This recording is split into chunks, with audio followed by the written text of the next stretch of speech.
Hello everyone, welcome back to Wedquist and the world of generative AI.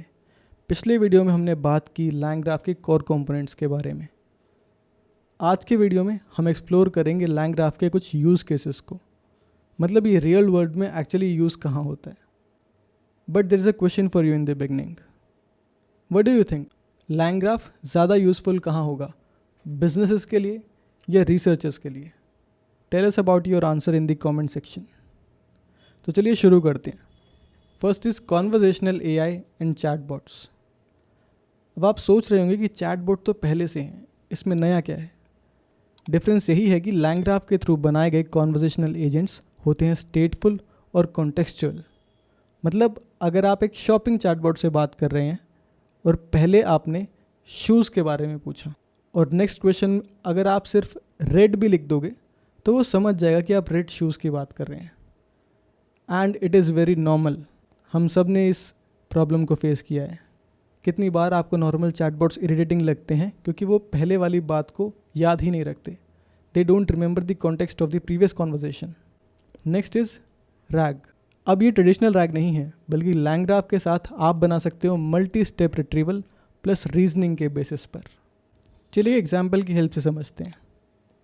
सोचिए आप एक research कर रहे हो क्लाइमेट चेंज पर। नॉर्मल रैग सिर्फ एक डॉक्यूमेंट लाकर समराइज़ कर देगा, लेकिन LangGraph के साथ आप एक पाइपलाइन बना सकते हैं जो पहले मल्टीपल पेपर्स रिट्रीव करे, फिर उनको समराइज़ करे, कंपेयर करे और फाइनली एक डिटेल्ड रिपोर्ट बना कर दे। ये एक रिसर्च के लिए लिटरली लाइफ सेवर बन सकता है। Next is business process automation. सोचो एक कंपनी है जहाँ हर दिन हज़ारों इन्वॉइसेस, कॉन्ट्रैक्ट्स और अप्रूवल्स होते हैं। LangGraph के एजेंट्स ऑटोमेट कर सकते हैं डॉक्यूमेंट रिव्यू, अप्रूवल्स और सभी वर्क फ्लोज को। मतलब एक एजेंट सिर्फ डॉक्यूमेंट्स को रीड करेगा, दूसरा चेक करेगा कि आइटम सही है या नहीं, और तीसरा फाइनल अप्रूवल के लिए उनको नोटिफाई कर देगा। यानी मैनुअल काम कम, स्पीड और एक्यूरेसी ज़्यादा। क्या आपके ऑफिस में भी ऐसे ही बोरिंग और रिपीटेटिव काम होते हैं? अगर होते हैं तो कमेंट में लिखो ऑटोमेशन चाहिए। Next is research and analysis pipelines. ये बेसिकली एक स्ट्रक्चर्ड अप्रोच फॉलो करता है। Collect, then summarise, then compare the results. चलिए एग्जांपल के हिसाब से समझते हैं।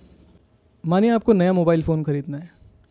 एक एजेंट सारे लेटेस्ट फ़ोन के स्पेसिफिकेशंस को कलेक्ट करेगा, दूसरा समराइज़ करेगा सारे प्रोज एंड कॉन्स को, और तीसरा कंपेयर करके एक रिकमेंडेशन दे देगा।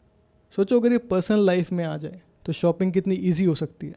लास्ट इज़ एजेंट सिस्टम या एजेंटिक सिस्टम्स। ये वही है जो LangGraph को सबसे अलग बनाता है। ऑटोनोमस एजेंट्स जो खुद डिसीजन ले सकते हैं और टूल्स यूज़ कर सकते हैं।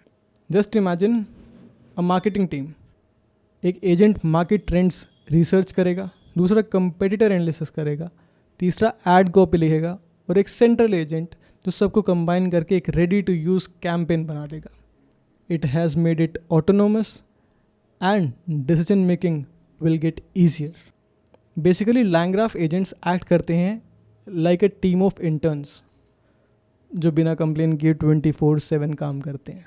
सो ये हैं LangGraph के 5 major use cases: conversational AI, RAG, business process automation, research and analysis and agentic systems.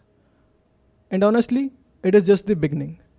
जितना ज़्यादा LangGraph इवॉल्व करेगा उतने ही नए यूज़ केसेस निकलते जाएंगे। अब आप मुझे कमेंट्स में बताओ क्या लगता है LangGraph का सबसे पावरफुल यूज़ केस कौन सा है? चैटबॉट्स, बिजनेस ऑटोमेशन या फिर agents? So that is it for today.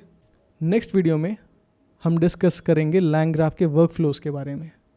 कौन से वर्क फ्लोज़ हैं, कितने टाइप्स के वर्क फ्लोज़ हैं और किन कंडीशंस में उनको यूज़ किया जाता है। तब तक के लिए keep learning, keep exploring. Thank you.